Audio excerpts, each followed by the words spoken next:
Hi, everyone. This is Lisa from AMCA International. Thank you so much for joining us today. I apologize for the delayed start. Technical issues, which are always fun to deal with right before the start of a program. So thank you for sticking with us. I am going to share my screen because I have a presentation to pull up for you all. And Jason, I know you were on here, so hopefully you can see my main slide. And if you can't, please let me know. I can't see it, Lisa, yet. Can? Cannot. Okay. Again, technical issues. Okay.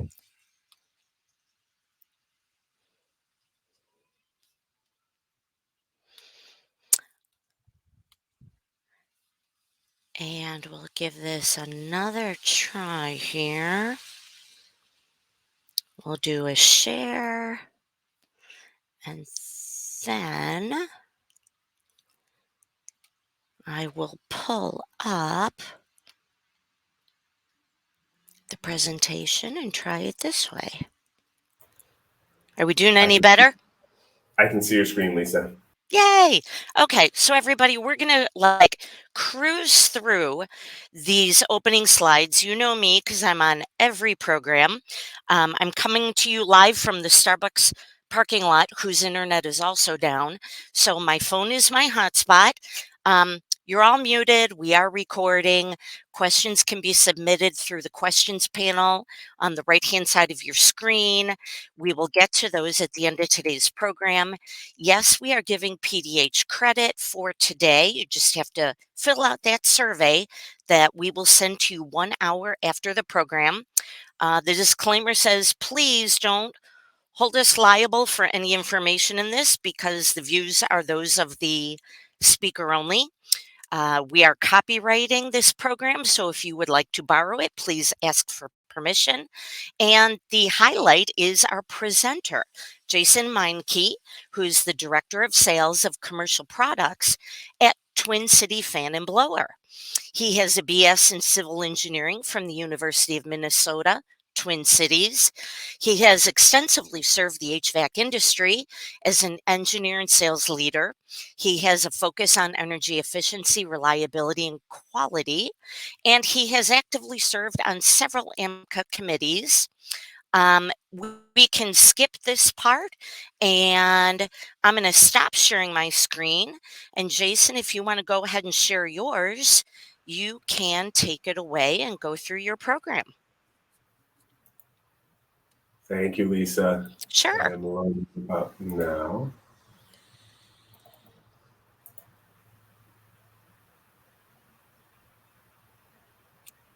Can you see my screen, Lisa? I can. Thank you. Awesome. Thank you very much. All right. The purpose of today's presentation is to give you guys an idea of the basic concepts and relationships between airflow and pressure and how these concepts are affected by various outside factors in regards to fans. The hopes for you today, and I think you'll be able to do it, the big three that you'll be able to walk away with is being able to describe the basic components of airflow, how to measure them, and how they relate to each other. You'll be able to read fan curves, and then you'll also be able to apply those affinity laws to troubleshooting and solving problems in the field. So moving forward, today's agenda and how we'll do that, we've got 5 sections. So the first section, we'll just go over why the fundamentals are important. The second section, we're going to talk about the components of airflow. In section 3, we're going to talk about power and efficiency. In section 4, we'll go over fan curves. And then lastly, we'll finish out with the application use of the affinity laws. Lastly, once in a while, you're going to start seeing this post-it appear that says, don't forget. When you see this, this is just kind of a nice general reminder, hey, this is something that you should definitely try to walk away with remembering as you leave today. So starting off with why the fundamentals. Whether you're a design engineer, service technician, contractor, intern, or who knows, a manufacturer's representative out there, knowing the fundamentals of airflow will make you better at your work, at the work you do in the HVAC industries. Like Michael Jordan says, get the fundamentals down and the level of everything you do will rise. All right. Throughout the HVAC industry, air movement is a key feature of many systems. Whether it be paint booths, roof exhausters, air handling units, dust collectors, whatever it may be, all of these things actually have one thing in common. That is, the fan is at the heart of a system, of their system. Like humans, every system, though, is different. And like humans, everyone's heart is actually a little bit different, too. So, queuing up what that means. Section 2, we're going to talk about the components of airflow. The key terms and how to measure them. In this section, that'll be air density. The second that we'll go over is volume. And the third that we're going to go over is pressure. So starting off with air density. The definition of density is the mass per unit volume of Earth's atmosphere. What you're seeing up here is the characteristics of what we would actually call standard density. Now, as the great hero George McFly told Lorraine in our favorite 80s movie, Back to the Future, "You are my density." It didn't quite have the effect I think he had hoped for, but I can tell you it has a big effect when it comes to the fundamentals of airflow. So much so that I can tell you that it is your destiny that you will see density more than once in this presentation. So, let's talk about how temperature affects density. Standard air density is at 70 degrees Fahrenheit. At temperatures above 70 degrees, air density is less or lighter than standard air. Thus, static pressure and brake horsepower will be less. These are terms that we're going to discuss shortly, but good things to remember. At temperatures below 70 degrees, air density is greater or heavier than air. Thus, static pressure and brake horsepower are greater. What you're seeing on the bottom part of the screen is an actual screen capture of temperatures in Minnesota. Please feel free to come visit us in January if you're feeling like going ice fishing. All right, moving on to how altitude affects air density. Standard air density is measured at sea level. So at altitudes above sea level, air density is less or lighter than air. Thus, static pressure and brake horsepower are less. At altitudes below sea level, air density is greater or heavier than air, or heavier than standard air. Thus, static pressure and brake horsepower are more. This is a big one to remember, and we're going to talk about it later in an example that we talk about. All right. Lastly, in air density, we're going to talk about how humidity affects air density. The addition of water vapor reduces the density of air, makes it lighter. The drier the air, the more dense it will be. This may actually seem counterintuitive, but humid air really is less dense than dry air. This occurs because the molar mass of water is less than the molar mass of dry air. A great example of this is breathing in very humid air. You'll notice right away that it is more difficult to breathe. Now, to bring all these factors that we've just talked about together regarding air density, I'm going to bring up Denver again. Normally, Denver is a very dry climate, but sometimes they get hit with a wave of humid air. This, coupled with a high temperature and the high altitude, would cause the density of the air to plummet. Good thing that Denver actually has the longest runway in America at their airport and the 7th longest runway in the world. All right, moving on to volume. This is defined as the amount of space that the air occupies. In the HVAC industry, this is often stated as a requirement that is needed to get a job done. This could be air changes per hour, amount of flow to remove particulate, the amount of flow to create enough suction to hold an object, etc., whatever it may be. The unit of measure you'll see most often in North America is CFM, or cubic feet per minute. Sometimes you'll see ACFM and SCFM. ACFM refers to the actual cubic feet per minute and represents the actual conditions at the job site as shown in the picture on the left. SCFM refers to standard cubic feet per minute. This is referring to standard air density. This is most often used at the drawing table or in some calculations. One big thing to remember about volume is that it is constant. As shown in this picture and illustrated in this equation, the volume going into the fan is equal to the volume coming out of the fan. This is a very important thing to remember. For all of you who do much of your work out in the field or in a test lab, this device may look familiar. This is what we call a pitot tube. It is a flow measurement device invented in the early 19th century that is used to measure static pressure and velocity pressure. We'll learn more about these terms shortly. The picture on the bottom left shows you the orifice that measures the velocity pressure.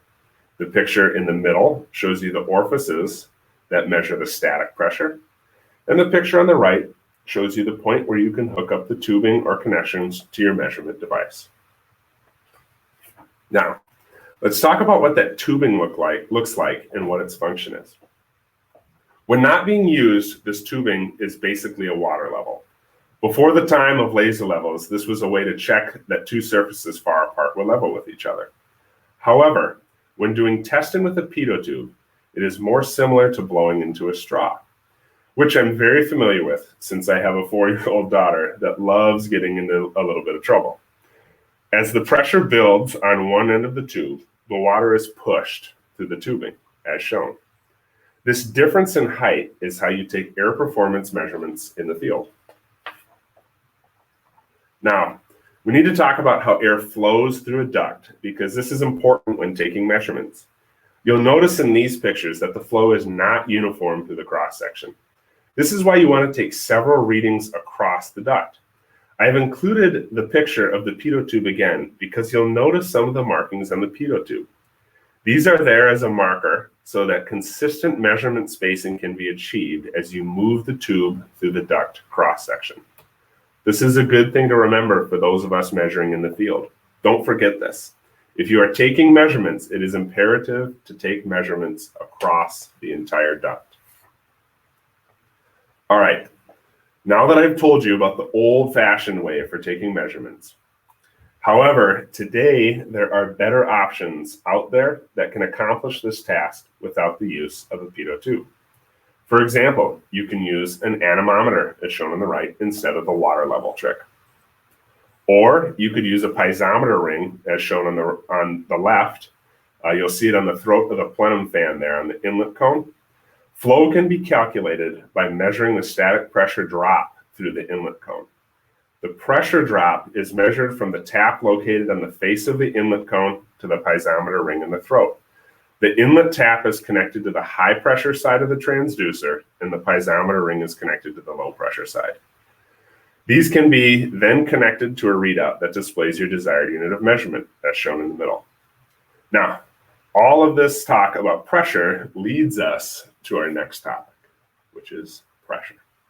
So to dive in, what we're going to talk about is what is a system. We're going to talk about the difference between negative pressure and positive pressure. We're going to talk about the terms static pressure, velocity pressure, and total pressure. And lastly, we'll close out by talking about fan total pressure and fan static pressure. All right. Now, when we talk about a system, what I'm referring to is the whole mess of products that might be available on the market. This could be ducting, could be dampers, coils, filters, transitions, diffusers, whatever is specified on the job. All of these make up the system and have a big effect on pressure. All right, let's talk about what positive and negative pressure is. This has been a very important topic over the last few years due to the coronavirus epidemic. This picture depicts a good example of a pop-up containment tent that you might see in the field. The bottom room shows a fan blowing air into the space or into that room. This is an example of a positively pressurized room. This is more often used for an immunosuppressed patient right now, that you need to keep the contaminated air out. So that positive pressure is pushing the air out of the room. The top room is an example of a negatively pressurized room. The fan is pulling the air out of the space through a HEPA filter. Negatively pressurized rooms are being used as containment spaces. They don't allow air, or they don't allow contaminated air to leave the space unless it's through the fan. This is a good example of a research lab in a space that would require a positively pressurized space to support a sterile environment. Again, positively pressurized rooms would push air out of the room to keep contaminated air from entering. All right, now to talk about static pressure. Moving on to the definitions. Static pressure is defined as the pressure exerted by air on a surface at rest. A good example of this is when you blow into a balloon. The rubber balloon is similar to the duct. As you push air through the space, it creates static pressure. The more air you try to push through the opening, the higher the amount of tension is created. This is most commonly used when specifying fan performance. You can see in the picture on the right, this is measured using the static pressure portion of a pitot tube. Moving on to velocity pressure. This is defined as the kinetic energy per unit volume. A good example of this is when you step in front of a fan. What you are feeling is actually the velocity pressure created by the movement of the air. This is a big one to remember, especially for those of you in the field. This can help you calculate the amount of airflow you're getting on site. So if you measure and average the velocity pressure across the duct, you can take that measurement and place it in one of these equations. For simplicity, I will explain this at standard air. First, that 4009 that you're seeing there at standard air, this is a unit conversion constant. Take your measurement of the velocity pressure in that equation, so that VP that you get in the field, and solve for V. This is the velocity in feet per minute that the air is moving through your duct. Then you can take that V and plug it into the airflow equation at the bottom, along with your duct cross-sectional area to calculate your airflow. All right, moving on. Next is total pressure. Total pressure is just the addition of static pressure and velocity pressure together. This is the measure of the total energy of the airstream.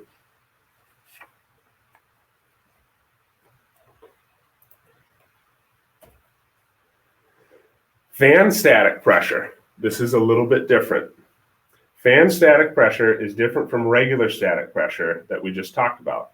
This is all about the fan, as the title says. Fan static pressure is about overcoming the differential pressure from the outlet to the inlet. An open inlet, also known as no ducting, like a plug fan or a plenum fan, would have a velocity pressure of 0 and would be similar to regular static pressure. This is important because this is what fan companies use to rate their fan performances. Next, fan total pressure. This is similarly focused on the fan and can be defined as the total mechanical energy added to the air by the fan. All right, moving on to section 3. This is where we're going to discuss power and efficiency. Here we'll go over key terms on air horsepower, brake horsepower, static efficiency, and total efficiency. All right, let's start off with air horsepower. This can be defined as the horsepower required to move a given volume of air against a given pressure, assuming 100% efficiency. The key to remember here is that this will be used to calculate how efficient a fan is operating. What you can see on the right is a good depiction of what Amazon thinks a perpetual motion machine looks like. Unfortunately, these are out of stock, but good news, I have a reminder from Amazon that tells me when these will be back in, because I think we can all make a little bit of money with that. Moving on to brake horsepower. This is one that you're not going to want to forget. This is one to remember. This can be defined as the minimum horsepower required to operate the fan at a given RPM for a system. In addition to fan power input, brake horsepower may include power absorbed by V-belt drives or other accessories. The big takeaway here, and one to remember, is that you never want to select a motor with less horsepower than the given brake horsepower required to operate a fan. This may seem like, an easy thing to do, but you wouldn't believe how often we see fans that are selected with horsepowers that are smaller than the brake horsepower required to operate them. Next, we're going to talk about static efficiency. To calculate this, we need to take our air horsepower based on static pressure, which we talked about 2 slides ago, and divide by our required brake horsepower as shown in the equations below. This will return a percentage stating how efficient the fan is operating. Efficiency is specifically important right now in the fan industry. Many of you have probably heard about the Fan Energy Index that AMCA and its industry partners have helped to develop. Once enforced, and it's coming and already actually has been in some states, this will be key in reducing the enormous amount of power consumed by fans across the globe. Moving on to total efficiency. This can be defined as the ratio of the total fan power output to the fan power input, and is also referred to as mechanical efficiency. This is similarly calculated as the last slide, but instead of using the air horsepower based on static pressure, we are using the air horsepower based on total pressure. To sum this section of the presentation up, the picture on the right shows how energy flows through a fan. The total pressure in plus the energy used to move the fan is equal to the total pressure going out plus the losses caused by fan inefficiencies and flow losses. All right, now moving on to the meat that we can definitely all use when selecting fans. Section 4, we're going to talk about fan curves and how to read them. We'll start by talking about the basic elements of the fan curve chart, and we'll be diving into the system curve, the fan performance curve, the brake horsepower curve, the static efficiency curve, and then the fan operating point. Lastly, we'll touch on the total efficiency curve and how multiple fan configurations can affect this curve. So what you're seeing here is a stripped down fan curve. The x-axis at the bottom is defined as the flow or volume of air. The y-axis on the left is defined as static pressure. Moving forward, we'll identify each one of the curves shown and what they mean. Starting off, we'll start with the system curve, shown here in blue. This curve actually has nothing to do with the fan. It is all about your system. I just want to remind everybody from section 2, the system could be everything you see here and more. So back to the system curve. The thing to remember here is as flow increases on the x-axis, the static pressure on the y-axis increases due to the resistance in the system. Remember when we were talking about the balloon? The more air in the balloon, the higher the pressure. The key, however, is that this doesn't increase linearly with the amount of air moving through the duct. It increases exponentially, as shown. Using the equations on this slide, I'm going to show you how this can be useful in determining a variable air volume application. So during the day, let's say we have a fan that operates at 60,000 CFM and 9 inches of static pressure. We'd like to save some money on our bills and turn that down when no one is in the building at night. We have figured out the minimum required flow for a building during these hours is 40,000 CFM. Let's determine how much static pressure would we need to overcome to achieve this. I'm going to walk through the equation. We've got to find our K constant in our system. So we can plug our static pressure in, the 9 inches. we can plug our CFM in, our 60,000 CFM, and what that comes out to is this very, very, very small number. Now, we can take that number, we can apply our new point, which is our 40,000 CFM, and we can solve for our static pressure, which comes out to 4 inches. All right, next, we're going to look at the performance curve. This is shown here in green. To help visualize the fan performance at different points on the curve, we have the pictures on the left. The top fan picture is depicting a fan operating with a completely closed airtight damper. You can see this point on the graph all the way on the left side of the green performance curve. The bottom fan picture is operating at wide open max airflow with the damper wide open. This is depicted all the way on the right portion of the green performance curve. Okay, moving on to brake horsepower. This is shown with a red curve on the graph above. This curve axis of measurement is on the right side of the graph. You can see that this changes depending on the fan, where the fan is operating on that green performance curve. This brake horsepower curve is a great example of what backwardly inclined centrifugal wheel curves would look like. Now, if you were looking at a radial bladed fan, this brake horsepower curve would not go up from the left and come down on the right. What you would see is that it would just continuously be going up, up, up, up as you move to the right. This is very important in many dust collection applications or high pressure applications when selecting a size of a motor. Next, we'll move on to the static efficiency curve, which is depicted here in black. This curve's axis of measure is the second axis on the right side of the graph. For many fans, the peak efficiency, which you'll see is that top point right here, coincides with about 80 to 90% peak of this green performance curve.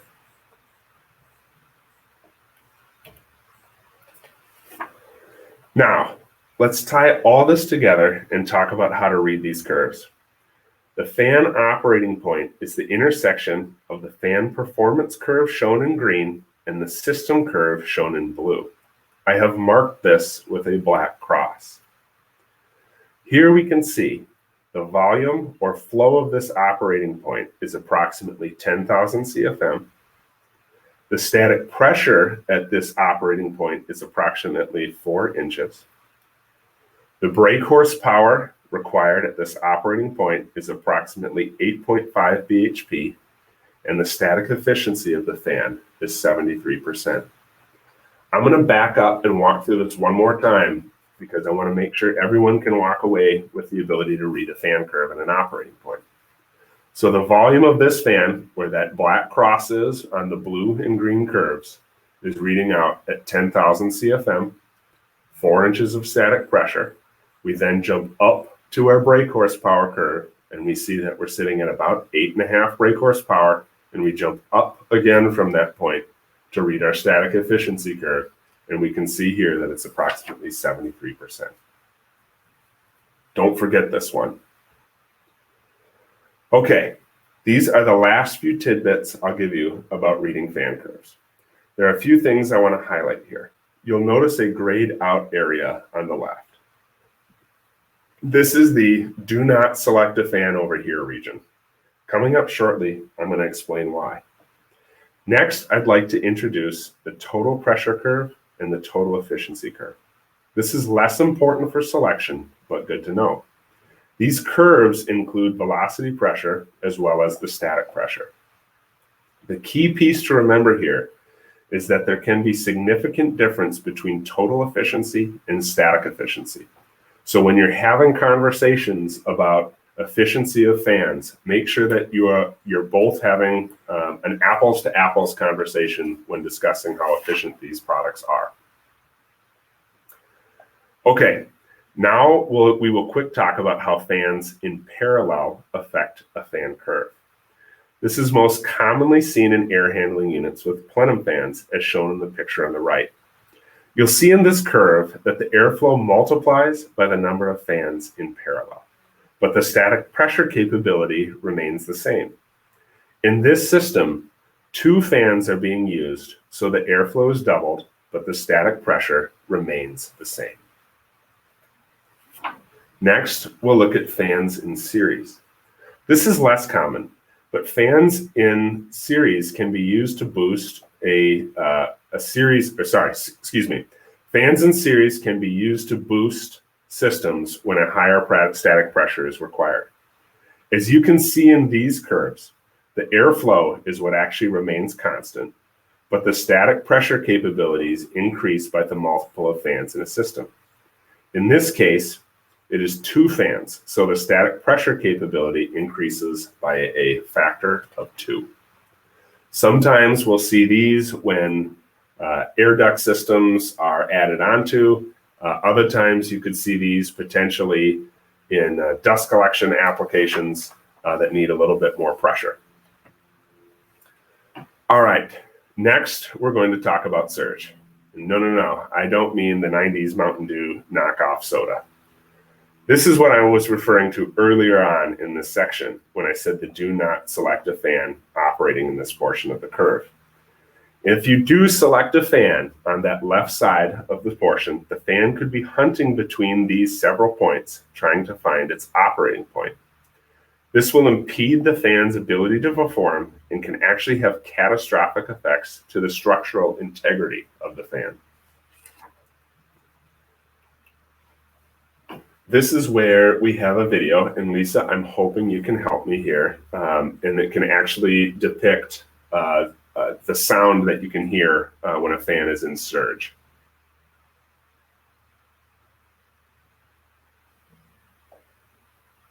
Are you still there, Lisa? Shoot.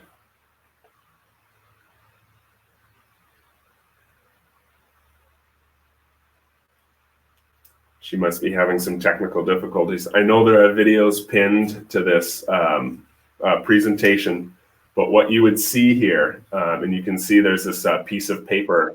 I am here. Oh, there she is. Lisa, are you able to play this video? Yes. I am going to give it a try here. I do have them uploaded. Okay. Can you stop sharing your screen, Jason? I can do that. Okay.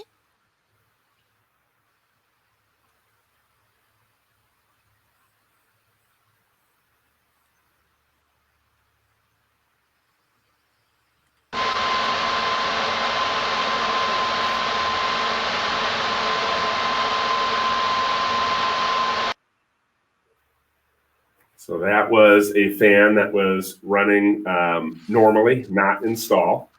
And then do you have the next video, Lisa? I do. Awesome. Ready? Go ahead. This is the same one. Okay.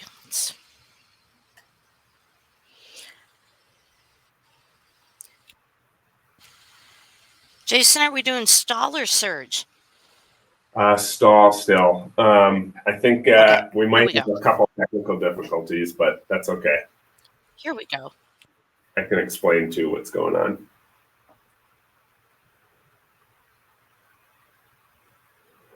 All right, this one is still, oh, sorry, we were in surge. I apologize. This one is stall. That's okay. Yeah, That's okay. sorry about I that. have the other. No problem. So, everybody, let's go backwards. Here's stall 1. Ready? Go ahead. No, that's not. Isn't this such fun? Okay, let's try again. Oh, geez. Stall 1 I video. can probably Ready? And then we have Go ahead. stall 2. Okay.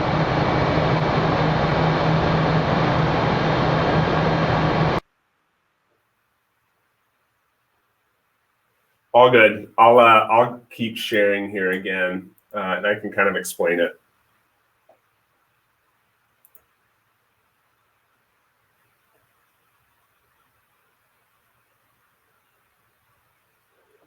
Okay, so that first video that we saw where the fan was running and it had that consistent hum, this next video that you'll see here, and you'll see actually a piece of paper here on this, but you'll get to see it as soon as we can get it there. You might have to look at it later. But what you'd see here is a piece of paper that's actually flopping back and forth. So it will be pushing and sucking towards the fan, and then it will push out away from the fan. You can actually hear the fan install as well. It would have a surging kind of effect is what you'd hear. So it would be very loud, and then it would be quiet, and then it would be very loud, and then it would be very quiet. And what's happening here is the fan is actually hunting for where it would want to, or where it needs to perform. And so it's jumping around that curve in that upper part, and that's why we recommend not to select fans in that area, because it's unstable. And this rocking that's happening actually creates stresses on the fan and can deteriorate the structural integrity of the fan over time as well. Okay, so moving on now to stall. So a stall effect, this can happen and is most often seen when the fan is not in surge, but it's operating high in a performance curve. It causes an unstable operation. Odds are that the fan won't perform as required. This is less severe than surge, but is still not a good application. You'll see there on the left the two pictures of the airfoil blades. The top one is when air is properly moving over the blade. The bottom one is when a blade is installed. What this creates is the video that Lisa showed earlier. And what you'll see here is actually on the first portion of this video, that string that's hanging there, and you can see it on some of the strings that are taped to the fan as well. That string is actually very laminar. As you move it towards the fan, it'll start rocking around. And you can even see it there on the strings that are taped to that inner portion of the fan. The strings are actually going in the opposite direction. So this happens when, again, that blade or the fan or the air passing over the fan itself is causing the air to go in different directions, which is called stall. Okay, moving on to section 5, the affinity laws. I know many of you guys have talked about this prior in a presentation. I think it's a good opportunity to review some of these and how we can practically use them in the field.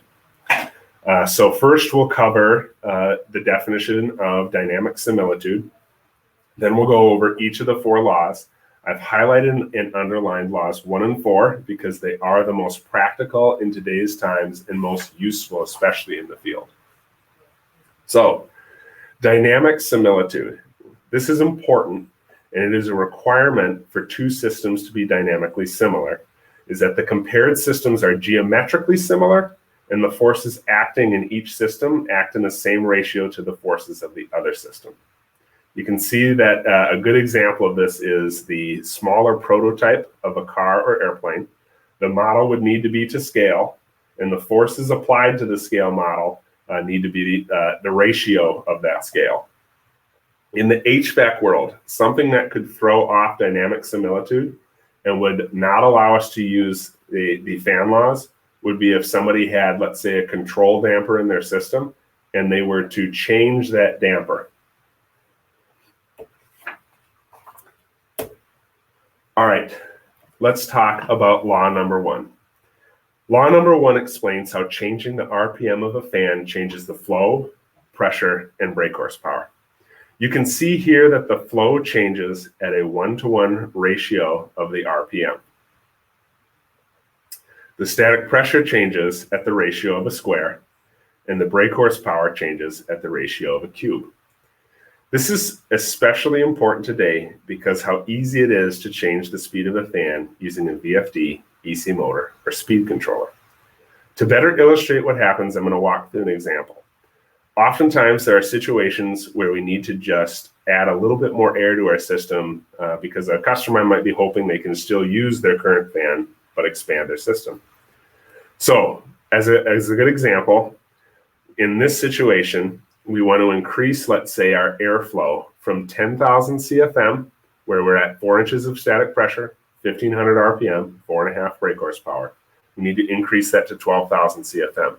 We need to figure out what our new static pressure, our new RPM, and our new brake horsepower will be. Okay, to do that, we can plug the 10,000 and 12,000 CFM into our equation along with our current RPM. So we've calculated our new RPM requirement to be 1,800. Next, we can take that RPM and plug that into our static pressure equation. Here we find out our new static pressure using fan laws is 5.76 inches. Next, we can take that RPM and we can plug that into our brake horsepower equation. Here we find out our new requirement for brake horsepower is 7.76 bhp. This is really important, and this is something that oftentimes gets overlooked. You can see here that our RPM in this case has increased by 20%. What that means for our static pressure is our static pressure has actually increased by 44%, and our BHP requirement has actually increased by 72%.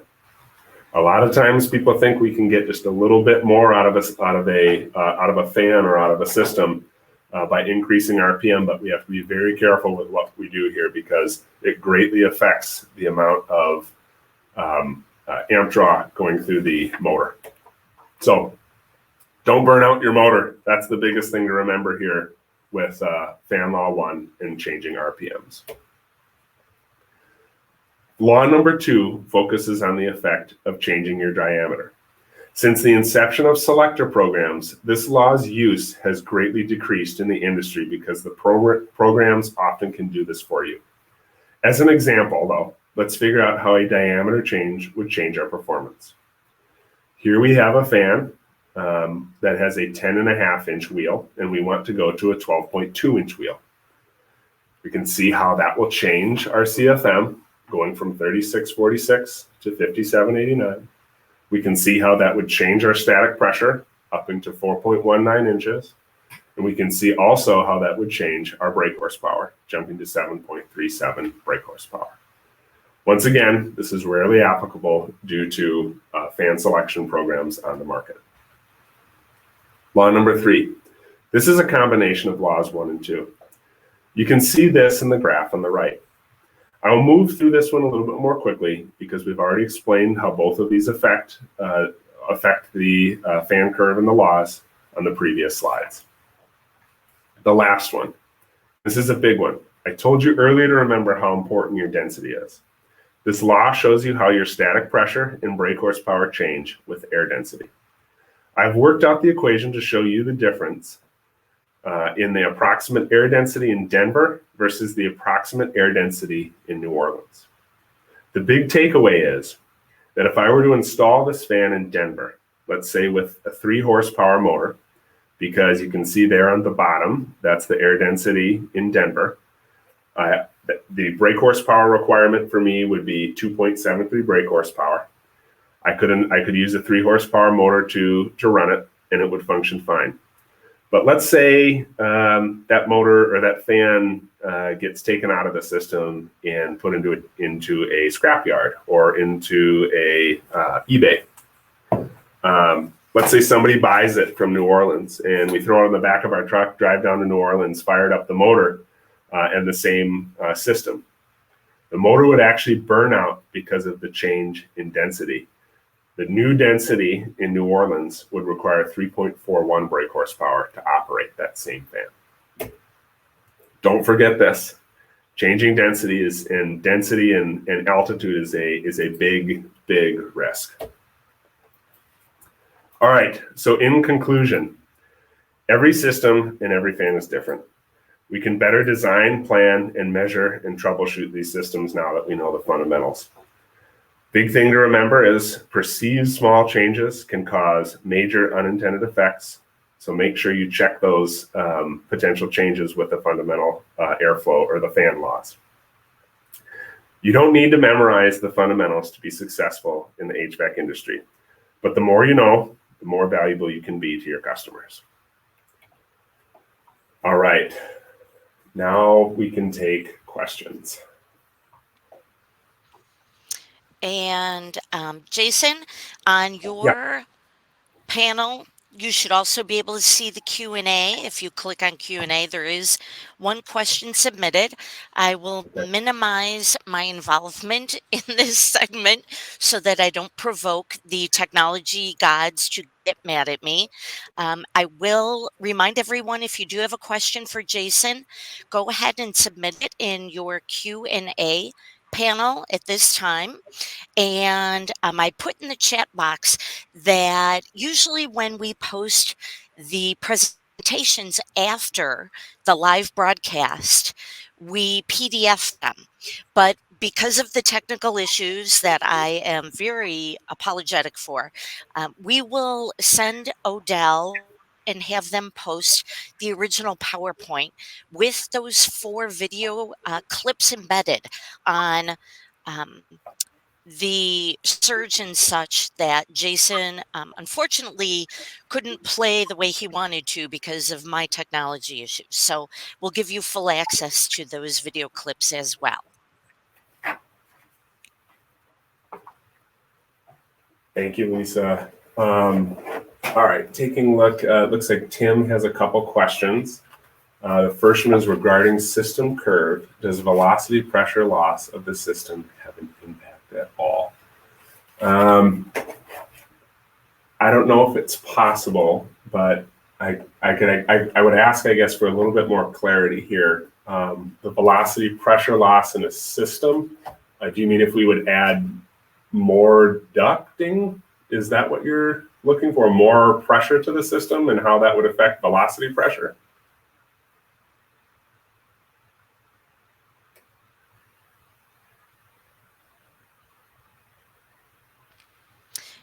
And I believe, Jason, he had a question prior to, Okay. or excuse me, there's another question from him as well. Okay. So Tim, I would love to answer that question. If you'd like, please reach out to me. Maybe we can discuss it further because I think I've got a couple questions going back to you on that one. The first one, they're regarding fan law for RPM change. Does it assume fan efficiency remains constant? If so, would changing RPM change the efficiency of the fan and therefore make the estimation of brake horsepower change inaccurate? I can load back up our curves here of fan efficiency. We can talk about that, how RPM would change that.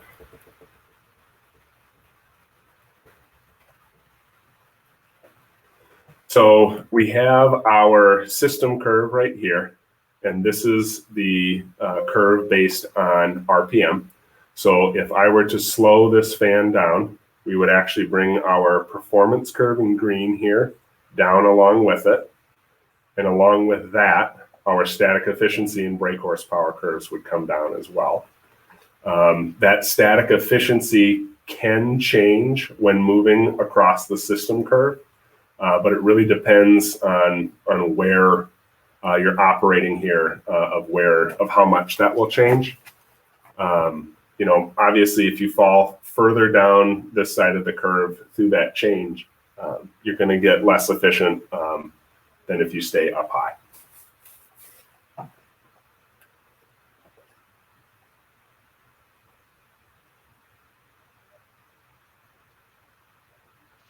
And while we're waiting for other people to submit questions, I will remind the attendees today, 2 weeks from today, we have another program.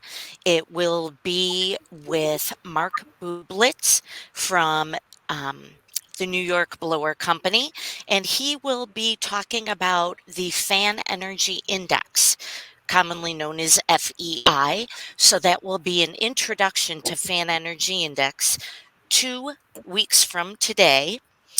And Jason, I'm noticing in the chat feature, there is a question from Jose, and he is asking, what is the reference pressure when we say positive or negative pressure? Good question. It would be compared to the pressure around it. So if a room were next to another room, let's say like we saw in the field hospital example that we had here, the room that has more air being pushed into it than the other air would be higher positively pressured than the room with less air being pushed into it. Okay, great. I am looking through the chat and the Q&A. I will offer to the audience that I know we're at the top of the hour and we started late, unfortunately. So if you do think of questions that you have for Jason after the fact, please go ahead and either email those to Sarah at Odell, or you can email them to me at AMCA International. And certainly we can follow up with Jason and get you some answers in writing. I definitely know that people have other programs and meetings to jump off to. So, again, I apologize for the technical difficulties, but Jason, thank you so much for sticking with it and being such an outstanding presenter under a little bit of duress here with the technology challenges. It's a great presentation. It's very informative, and we are so glad that you were able to provide that for us today. Thank you so much, Lisa. It was a pleasure to be able to do this with you guys. You guys are a number one in organizations, AMCA. So I really appreciate you guys giving us the opportunity to work with you. Awesome. Thank you so much. The feeling is mutual. And again, if anybody has follow-up questions, please reach out to Sarah at Odell or myself at AMCA. And hopefully we will see you in 2 weeks with no technical issues. Have a great day, everybody.